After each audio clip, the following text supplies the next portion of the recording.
Assignment 2.3 The Great Gatsby TED Talk by EYuan. Is The Great Gatsby outdated? At face value, yes. Well, after all, it was published all the way back in 1925, years before the Great Depression. The Great Gatsby by F. Scott Fitzgerald is told through the lens of Nick Carraway, as he reminisces his adventure on Long Island in the Jazz Age. During this time, he meets Gatsby, who aspires to reunite with his long-lost lover, Daisy. The rest of the story progresses with Gatsby committing whatever it takes to rejoin with her. Throughout this journey, The Great Gatsby exhibits the themes of ambition, class divide, and the American dream. So with all these old elements, why do people still read The Great Gatsby to this day? See, the truth is that despite being written nearly a century ago, The Great Gatsby still connects to modern media, people, and the world. The setting of The Great Gatsby vastly resembles the setting of Bong Joon-ho's 2019 film Parasite.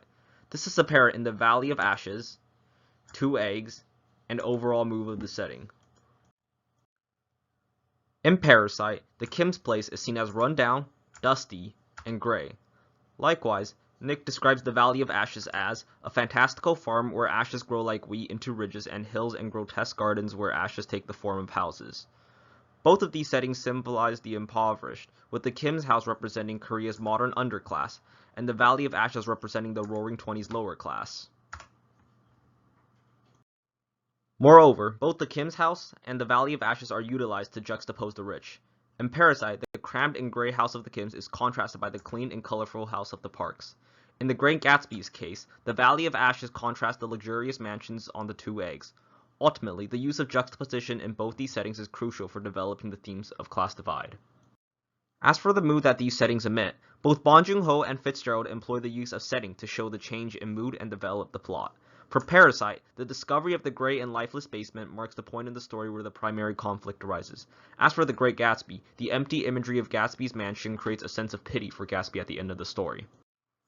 Personally, I identify with Nick in terms of our friends, decision-making, and honesty.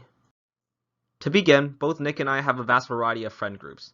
I have friend groups from volleyball, drama, elementary school, and many others. Similarly, Nick has friends like the Buchanans, Gatsby, and Jordan. Although Nick and I get along with these friend groups, they may be at odds with one another at times. In my case, my drama friends detest my athletic friends, and in Nick's case, Tom despises Gatsby.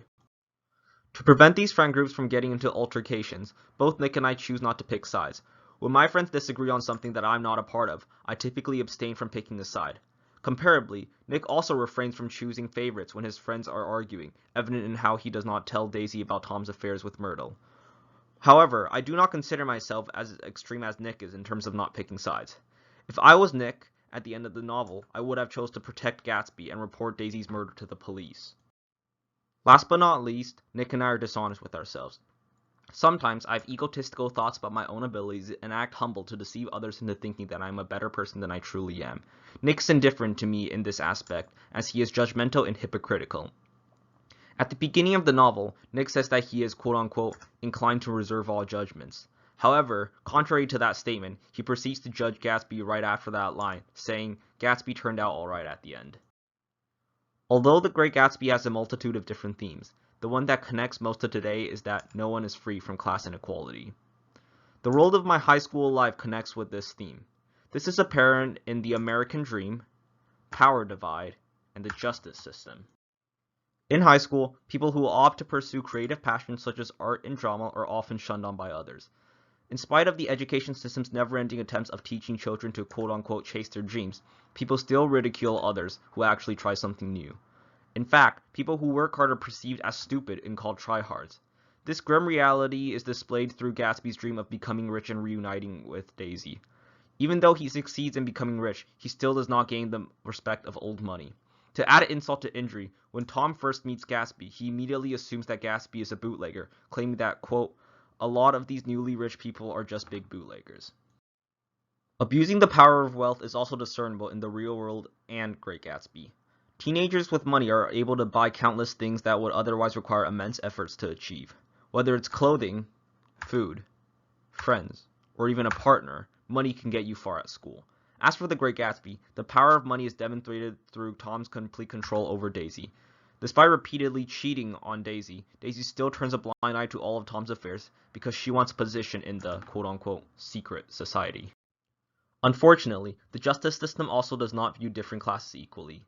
At school, victims of bullying are unable to tell the teachers because that would result in the bullying becoming worse. Additionally, schools often refrain from publicizing these problems since they are afraid of damaging their own reputations. Similarly, the Eyes of T.J. Eckberg exhibits the unfair treatment of the rich. In The Great Gatsby, the Eyes of T.J. Eckberg symbolizes providence. The Eyes witnesses Tom's affairs and Myrtle's death, yet at the end of the book, the Buchanans go away unpunished. In short, The Great Gatsby's setting, characters, and theme connects with Parasite, myself, and the high school world. The Great Gatsby contains old ideas that are now outdated. Had society learned from the themes of The Great Gatsby, perhaps the world could have become a better place. Thank you!